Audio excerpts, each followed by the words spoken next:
profits for Northern ship owners. Slavery also earned huge profits for Southern plantation owners, thanks to Eli Whitney's cotton gin, invented in 1793. With the problem of processing the plant solved, the cotton industry grew rapidly, as did the need for slave field hands on the plantations. Significantly, 1793 was also the year Congress passed the first fugitive slave law, levying a $500 fine on anyone attempting to conceal or rescue an escaped slave. But this did nothing to stop slaves' resistance. By 1820, there had been over 250 slave revolts. The largest occurred in 1811, when a slave named Charles led 500 slaves in a revolt at the Andre sugar plantation north of New Orleans.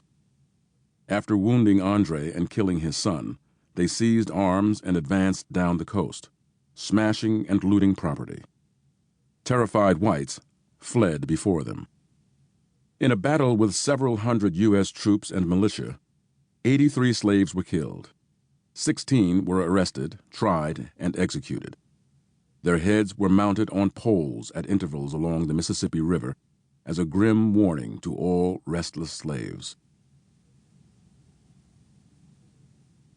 2.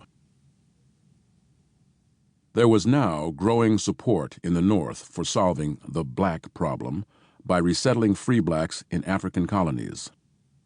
Paul Cuffey, a Boston Quaker, took one shipload of black passengers to settle in Sierra Leone.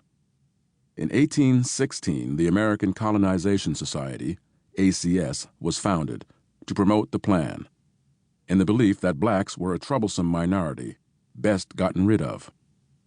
Prominent members included James Madison, Andrew Jackson, Daniel Webster, Stephen Douglass, and James Monroe.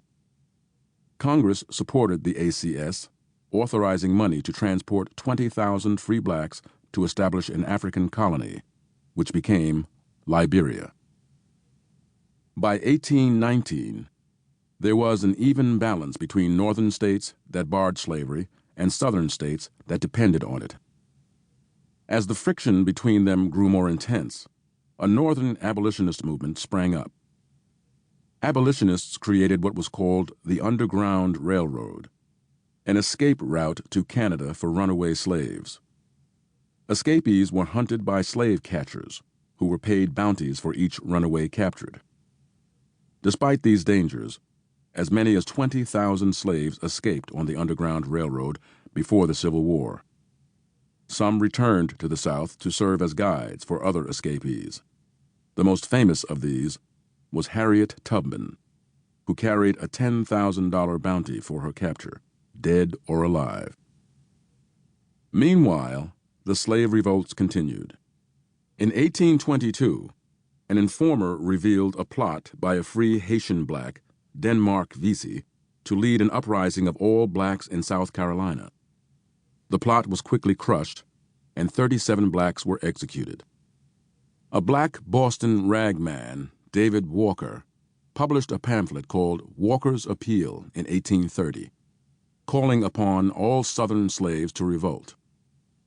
Copies found their way below the Mason-Dixon line, the informal boundary between slave and free states, leading Southern port police to search ships for the incendiary pamphlet. Any black seaman found with one was jailed and flogged. 1 year later, fresh panic swept the South. Nat Turner, a 31-year-old Virginia slave, had awed fellow slaves with his report of hearing, quote, "a loud noise in the heavens," end of quote, followed by the appearance of a spirit who revealed that he had been chosen by God to lead the slaves out of bondage. With his disciples, Turner plotted a swift and terrible massacre that would terrify whites into fleeing before them. He and 5 slaves murdered their sleeping master, his wife, and 3 children. Seizing guns and ammunition, they sped from plantation to plantation, gathering 64 more recruits. In each house the mob burst into, they assassinated all white occupants and seized muskets, axes, scythes, swords,